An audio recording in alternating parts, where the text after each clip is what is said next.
ये सब देख लिया, आओ आपको सवाल समझाते हैं।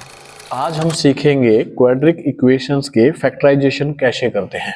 एक्सरसाइज है 4.2, find the root of the following quadratic equation by the factorisations. चलिए देखिए, फाइंड द रूट्स। इक्वेशन है हमारे पास x square minus 3x minus 10 is equal to 0। देखिए क्वाड्रिक इक्वेशंस हैं, हम टाइप ऑफ इक्वेशन एक बार पढ़ लेते हैं, इसे हम एक बात समझने में थोड़ा सा आसानी होगी कि इक्वेशंस जो होती हैं नॉर्मली हमारे पास 3 टाइप्स की इक्वेशंस होती हैं। फर्स्ट इक्वेशन होती है जिसे हम लीनियर इक्वेशन बोलते हैं, सेकंड इज क्वाड्रिक इक्वेशन होती है, राइट सर, और थर्ड इज क्यूबिक इक्वेशन होती है। तो लीनियर इक्वेशंस की जो स्टैंडर्ड फॉर्म होती है, स्टैंडर्ड फॉर्म ऑफ इक्वेशन वो क्या होती है, ax plus c is equal to 0. Here a cannot be is equal to 0. इसकी जो जनरल फॉर्म होती है ax square plus bx plus c is equal to 0 और a cannot be is equal to 0। जो क्यूबिक इक्वेशन होती है ax cube bx square plus cx plus d is equal to 0 और here also a cannot be is equal to 0।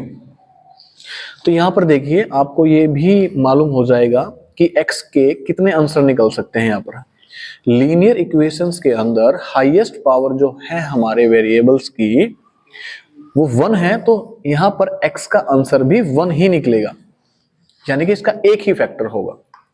Quadric equation में highest power 2 है, तो यहां पर x के 2 फैक्टर बनेंगे।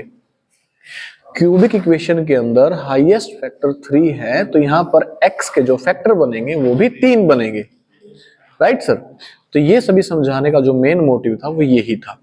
कम टू द पॉइंट, हमारी जो इक्वेशंस है वो x square minus 3x minus 10 is equal to 0।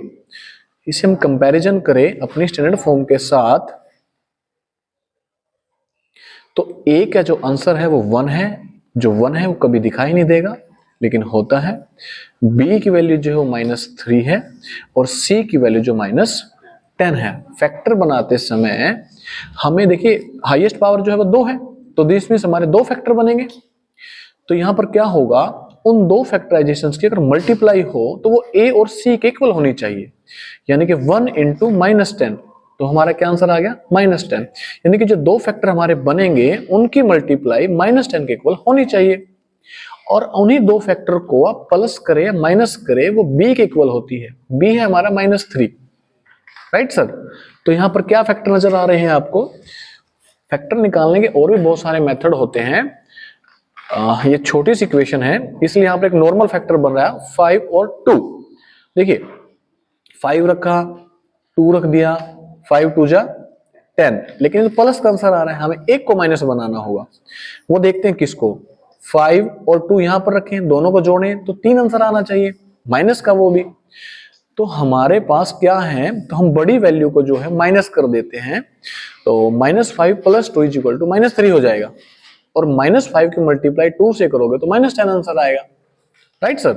तो हमारे जो फैक्टर बन गए वो क्या बने कि x square -5x + 2x - 10 is equal to 0। अब देखिए यहां पर क्या है, इन दोनों के अंदर से क्या कॉमन आ रहा है, x। तो हमने यहां से x कॉमन लिया, 2 पावर थी, 1 बाहर आ गई, अंदर 1 रह गई, यहां से भी x कॉमन आ गया, तो हमारा जो है वेरिएबल बाहर आ गया, कांस्टेंट अंदर रह गया। इन दोनों के अंदर से आप 2 कॉमन आ रहा है, तो यहां से x रह जाएगा, यहां पर -5 इज इक्वल टू 0। अब इन दोनों में से फिर से हमारे पास क्या हुआ, -5 जो है वो कॉमन आ रहा है, और x + 2 हमारे पास ये रह गया इज इक्वल टू में 0, राइट सर। तो इसको हम अगले पेज पर ले चलते हैं।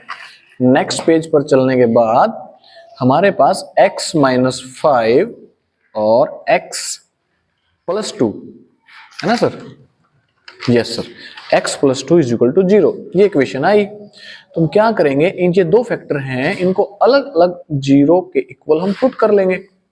तो x का आंसर यहां से निकला 5 और x का आंसर यहां से निकला हमारा 2, यानी कि जो x के फैक्टर बने हैं हमारे पास वो बने हैं 5 एंड -2।